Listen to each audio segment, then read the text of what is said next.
الذي أبطأ الأخلاق والأرضين والصلاة والسلام على من كان نبيا وآدم بين الماء والطين أما بعد فأعوذ بالله من الشيطان الرجيم بسم الله الرحمن الرحيم قال الله تبارك وتعالى في كلامه المجيد والفرقان الحميد قل بفضل الله وبرحمته فبذلك فليفرحوا هو خير مما يجمعون صدق الله العظيم وصدق رسوله النبي الكريم الأمين ثم قال رسول الله صلى الله عليه وسلم لی وزیران فی السماء و وزیران فی الارض او کما قال علیہ الصلوۃ والسلام ہدیہ درود و سلام الصلاۃ والسلام علیک یا رسول اللہ وعلی آلک و اصحابک یا نبی اللہ الصلاۃ والسلام علیک یا روح جسد الکونین وعلى آلك وأصحابك يا عين حياة الدارين. محترم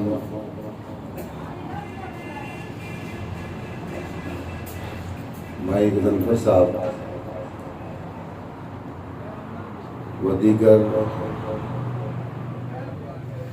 نعت خوانان قراء اور میرے عزیز ساتھیوں، آج کی یہ بابرکت محفل اللہ تعالیٰ کے فضل اور نبی رحمت صلی اللہ علیہ وسلم کے ساتھ محبت کا اعتراف کرنے کے بارے میں ہے۔ آمدم برسر مطلب اذان کے وقت سے 5 منٹ پہلے گفتگو کو سمیٹوں گا انشاءاللہ، اور پھر ختم شریف ہوگا، دعا ہوگی۔ اللہ رب العزت نے قرآن پاک میں انتہائی احسن انداز کے اندر اپنے فضل اور اپنی رحمت کے اوپر خوشیاں منانے کا حکم دیا ہے، اور میری دعا ہے کہ اللہ رب العزت ہمارے اس بھائی کے ایک تو کاروبار میں بھی وسعت عطا فرمائے، اور جس عقیدت کے ساتھ یہ پروگرام انہوں نے ترتیب دیا ہے اور اس محفل کا انعقاد کیا ہے، اللہ تعالیٰ ان کی دلی مراد اور دلی خواہش جو ہے وہ پوری کرے۔ محفل چھوٹی ہو یا بڑی یہ نہیں معنی رکھتی، دیکھنا یہ ہوتا ہے کہ ذکر ہے کس کا۔ واہ کیا بات ہے، سبحان اللہ۔ جب انسان کو یہ سمجھ آ جائے کہ یہ ذکر ہے کس کا، تو پھر چھوٹی اور بڑی محفل کا تصور ختم ہو جاتا ہے۔ بے شک بے شک۔ اور اللہ رب العزت دل کو دیکھتا ہے، دل کو، نیت کو دیکھتا ہے، نیت کو۔ دل اور نیت یہ کار فرما ہوتی ہے کسی کام کے کرنے کے لیے۔ نیت صحیح ہوگی تو پھل اچھا ملے گا، میٹھا ملے گا۔ نیت صحیح نہ ہو تو بے شک مجمع کروڑوں کا ہو، اس کا فائدہ نہیں ہوگا۔ تو اللہ رب العزت ارشاد فرما رہے ہیں کہ قل بفضل اللہ وبرحمتہ،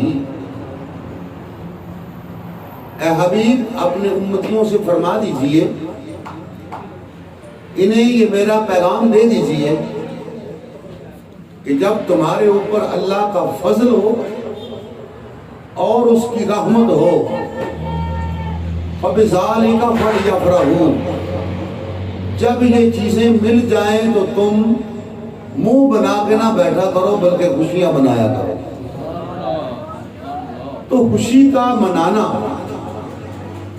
خوشی کا چرچا کرنا، گویا اللہ رب العالمین نے اس کا حکم دیا ہے۔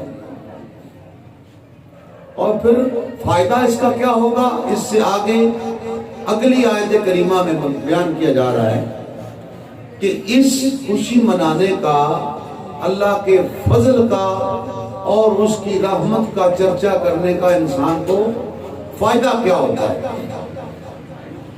فرمایا ہوا خیر مما یجمعون، جب تم اس کے فضل پر اور اس کی رحمت پر خوش ہو جاؤ گے، صرف خوش نہیں ہوگے خود بلکہ دوستوں کو بلا کے اس خوشی کا چرچا کرو گے، تو اللہ فرماتا ہے ہوا خیر مما یجمعون، تم جو کچھ بھی جمع کرتے ہو وہ ان سارے جمع کرنے والے کاموں سے وہ کام افضل ہے۔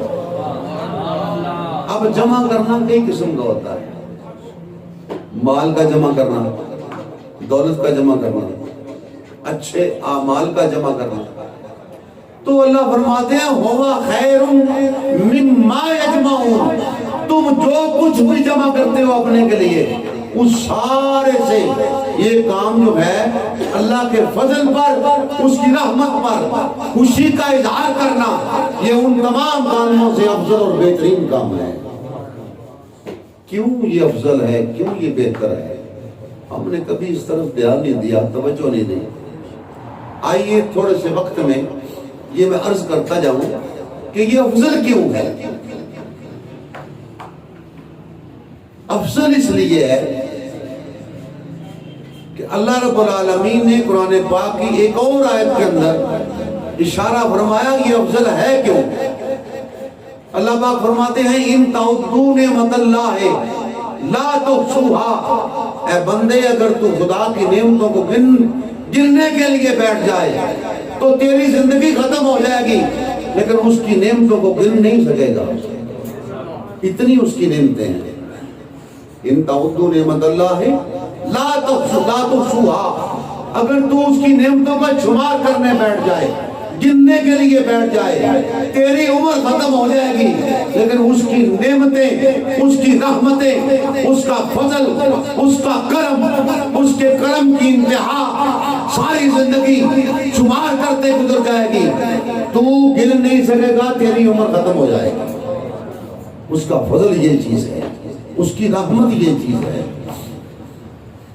اور پھر لئن شکرتم لازیدنکم، اگر تو شکر کرے گا، اس کی نعمتوں پر شکر ادا کرے گا، تو اللہ فرماتا ہے لازیدنکم، تو بندے شکر تو کرتا جا، تیری روزی میں، تیری عمر میں، تیرے کاموں میں برکت ڈالنا میرا کام ہے۔ لئن شکرتم لازیدنکم، شکر تو ادا کرے گا میری ذات کا تو میں ہر کام میں اضافہ جو ہے وہ کرتا چلا جاؤں گا۔ وَلَئِن شَكَرْتُمْ لَأَزِيدَنَّكُمْ وَلَئِن كَفَرْتُمْ إِنَّ عَذَابِي لَشَدِيدٌ، تو پھر جان لے کہ جب تو کفران نعمت کرے گا، میری نعمتوں کو بھول جائے گا، تو پھر یہ بھی یاد رکھنا کہ جب تو کفران نعمت کرے گا، لَئِن كَفَرْتُمْ إِنَّ عَذَابِي لَشَدِيدٌ، اگر کفران میں نعمت کرے گا، میری نعمتوں کو بھول بیٹھے گا، تو پھر یاد رکھ میرا عذاب بھی بڑا تکڑا ہے۔ اس کے عذاب سے بھی ڈرنا ہے، اس کی رحمتوں کا ذکر بھی کرنا ہے۔ تو اسی لیے دیکھو نا، ہر آدمی نے اپنی اپنی بات کی ہے۔ تو ایک محمد علی سجن صوفی شاعر ہیں، کتنی خوبصورت بات کر دی ہے انہوں نے کہ جو لوگ خدا کا شکر ادا کرتے ہیں نا، وہ تو اپنے رب کو یاد کرتے ہیں، اپنے رسول کو یاد کرتے ہیں، ان کی محفلیں سجاتے ہیں، لیکن کچھ کام ایسے ہوتے ہیں جو کچھ لوگ تو کرتے ہیں خلوص نیت سے، اپنی محبت کا اظہار کرتے ہیں، اپنے پیار کا اظہار کرتے ہیں، لیکن کچھ لوگ وہ ہوتے ہیں جو کہتے ہیں یہ کیا ڈھونگ رچا رکھا ہے، ان محفلوں کی کیا ضرورت ہوتی ہے؟ تو آؤ ذرا غور کرنا، اس درویش نے بڑی پیاری بات کی ہے، وہ کہتے ہیں کہ اڈا نال فقیر دے لان والا،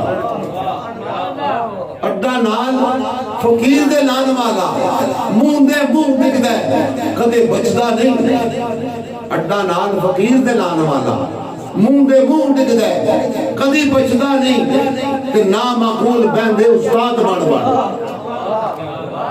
نامعقول بہندے استاد بن بن، تے فرق جان دے ہیرے تے کچدا نہیں، نامعقول بہندے وہ جی پتہ نہیں الف دے گا بھی، اے جی ساڈے قاری صاحب، اے ساڈے علامہ فہمہ صاحب تے کیے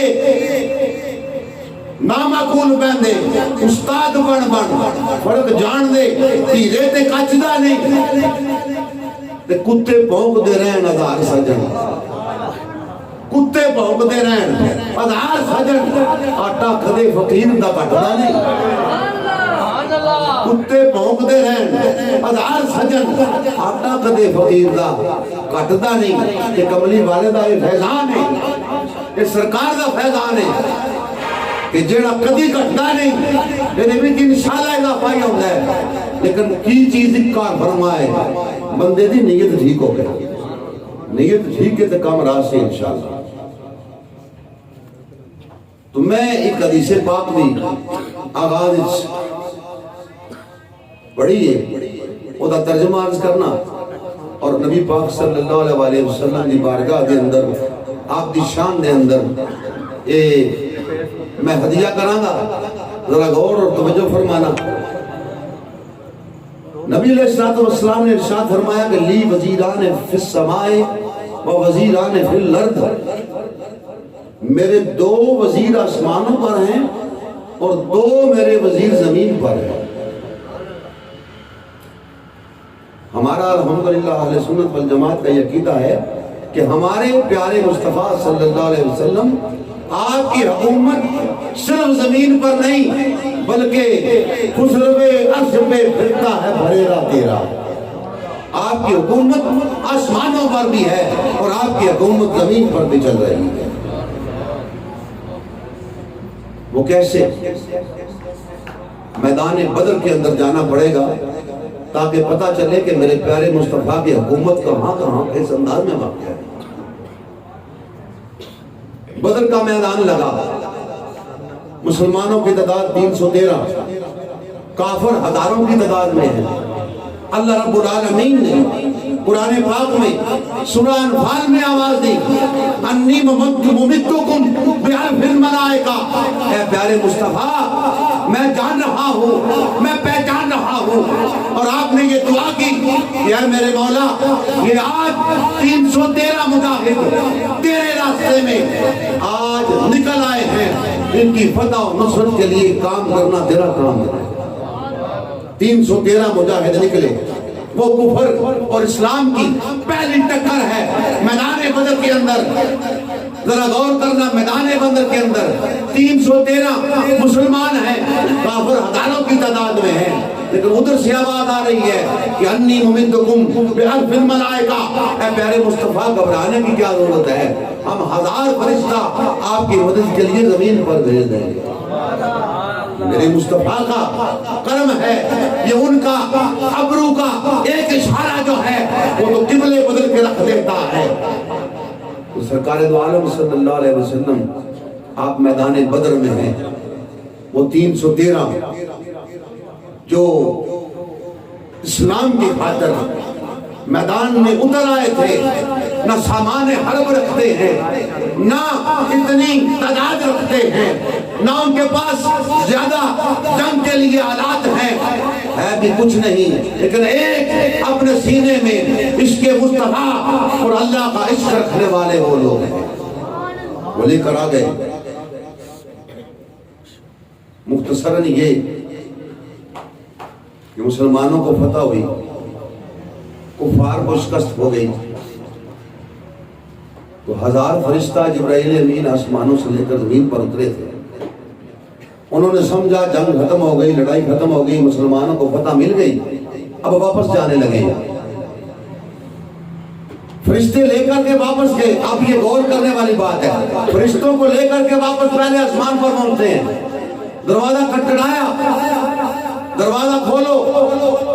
دربان نے پوچھا کون ہے؟ کہتے ہیں میں جبریل ہوں اور میدان بدر سے جنگ کروا کر کے واپس آ رہا ہوں، دروازہ کھولو. آگے سے آواز آتی ہے آج دروازہ نہیں کھلے گا، آج دروازہ نہیں کھلے گا. حیران ہو گئے، سوچ میں پڑ گئے کہ آج میرے لیے دروازے بند کیوں ہو گئے. ابھی یہ سوچ ہی رہے تھے تو اللہ رب العالمین کا فرمان جاری ہوا. آپ نے فرمایا اے جبرائیل امین، تجھے پتہ نہیں کہ تو کس بادشاہ کا وزیر ہے. بے شک جنگ ختم ہو گئی، لڑائی ختم ہو گئی، مسلمانوں کو فتح مل گئی. ذرا یہ بتا کہ تو کس سے اجازت لے کر واپس آیا ہے؟ واپس کس سے اجازت لے کر آیا ہے؟ اجازت تو نہیں لی یا اللہ. تو پھر فرمایا جا، لوٹ جا، واپس پلٹ میدان بدر کے اندر جا. میرے پیارے مصطفیٰ سے جب تک اجازت نہیں لیتا، لے کر آئے گا اجازت تو آسمانوں پر آئے گا، نہیں تو زمین پر ہی رہے گا. تمہیں یہی پتا نہیں ہے تمہیں میں نے وزیر کس کا بنایا ہے؟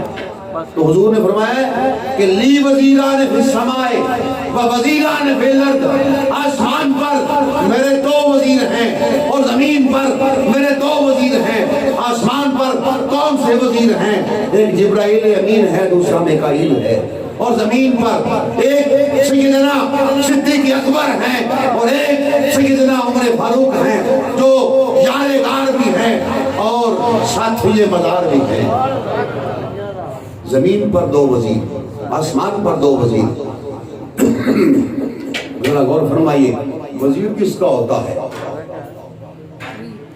وزیر بادشاہ کا ہوتا ہے. پٹواریوں کے وزیر نہیں ہوتے، وزیر بادشاہ کے ہوتے ہیں. تو پتہ یہ چلا کہ میرا پیارے مصطفیٰ آسمانوں پر بھی بادشاہی کر رہے ہیں اور زمینوں پر بھی بادشاہی کر رہے ہیں. اگر آج وزیر موجود ہیں تو مجھے کہنے دیجئے، اگر وزیر موجود ہیں تو کملی والا بھی شان آن کے ساتھ موجود ہے، نبی علیہ السلام بھی موجود ہیں. آپ اپنی شان کے مطابق زندہ ہیں اور اپنی جو ہے وہ بادشاہی کر رہے ہیں. پھر جبرائیل امین واپس آیا، زمین پہ آیا. ادھر نبی علیہ السلام نماز پڑھا رہے تھے اور یہاں ایک بڑا ہی دلچسپ نقطہ نظر آ رہا ہے. نماز پڑھانے کے دوران حضور مسکرا رہے تھے، صحابہ پیچھے کھڑے تھے. حضور کا مسکرانا صحابہ کو معلوم ہو گیا. نماز ختم ہوئی تو صحابہ نے عرض کی یا رسول اللہ صلی اللہ علیہ وسلم، نماز کے دوران آپ تبسم فرما رہے تھے، آپ خوش تھے، آپ کے دندان مبارک چمک رہے تھے. جب صحابہ نے یہ کہا تو حضور نے فرمایا صحابہ تم بالکل سچی بات کر رہے ہو، واقعی ہم مسکرا رہے تھے. یہاں رک کر ایک نقطہ عرض کرنا چاہتا ہوں. ارے امام تو مصلی پر ہوتا ہے، امام آگے ہوتا ہے، مقتدی پیچھے ہوتے ہیں. تو کس نے ان کو بتا دیا کہ حضور ہنس رہے ہیں؟ کس نے بتا دیا کہ حضور مسکرا رہے ہیں؟ پتہ یہ چلا کہ اہل سنت والجماعت کا عقیدہ یہ ہے کہ میرے پیارے مصطفیٰ کے صحابہ نماز کے دوران بھی چہرہ مصطفیٰ کی زیارت کیا کرتے تھے. یہ ہے اہل سنت کا خالص عقیدہ. نماز کے دوران بھی چہرہ مصطفیٰ کی زیارت کیا کرتے تھے. اسی لیے تو صحابہ کا یہ کہنا کہ یا رسول اللہ آپ نماز کے دوران مسکرا رہے تھے. پھر صحابہ نے جب یہ پوچھا تو آپ نے فرمایا، وہ تو جبرائیل امین آ گیا، عرض کرتا ہے اے پیارے مصطفیٰ کریم صلی اللہ علیہ وسلم، اگر آپ اجازت فرما دیں تو میں واپس چلا جاؤں. تو میرے مصطفیٰ اس وقت مسکرائے تھے، اس وقت مسکرائے. صحابہ نے کہا یا رسول اللہ آپ بات سمجھ گئے ہیں، بات ہماری عقل میں آ گئی ہے. وہ کیا کہ ہم سمجھ گئے ہیں کہ یہ طیبہ کی زمین ہے. ہم سمجھ گئے ہیں یہ طیبہ کی زمین ہے. جنت بھی یہی ہے، بعد کے جنت بھی نہیں ہے. ہم جان گئے یہ طیبہ کی زمین ہے، جنت بھی یہی ہے اور مالک جنت بھی یہی ہے۔ آج ہمیں پتا چلا ہے کہ جنت کا مالک کون ہے۔ ادھر حضور نے مسکرائے اور فرمایا جبرائیل امین اب پتا چلا ہے، اب معلوم ہو گیا، عقل ٹھکانے آ گئی، تمہیں پتا چل گیا ہوگا کا اور نہیں چلا تو سن، اللہ کی عزت کی قسم کہ آسمانوں پر بھی تم بھی اور میکائیل بھی میرے وزیر ہے، زمین پر ابو بکر صدیق عمر فاروق میرے وزیر ہیں، لی وزیران فی السماء و وزیران فی الارض، آسمان پر بھی میرے دو وزیر ہیں، زمین پر بھی میرے دو وزیر ہیں۔ آسمان والے جو وزیر ہیں آسمان پہ اوپر وزارت مصطفیٰ کر رہے ہیں اور زمین والے وزیر زمین پر وزارت مصطفیٰ۔ واہ سبحان اللہ۔ اور یہ بھی آپ یاد رکھیں کہ دنیا کی وزارت یہ نہیں ہے، دنیا کا ایک بادشاہ ہوتا ہے، وزیر اعظم ہوتا ہے، جب وہ جاتا ہے وزیر بھی ساتھ ہی چلے جاتے ہیں، پھر نیا آتا ہے وزیر نئے آتے ہیں۔ تو مختصر یہ اذان ہونے لگی ہے، مختصر یہ کہ اگر حضور ہیں تو وزیر بھی ہیں، وزیر ہیں حضور بھی ہیں۔ پتہ یہ چلا کہ میرے پیارے مصطفیٰ اپنی شان کے ساتھ اپنے مزار اقدس میں بادشاہی کر رہے ہیں، ما علیہ الا البلاغ۔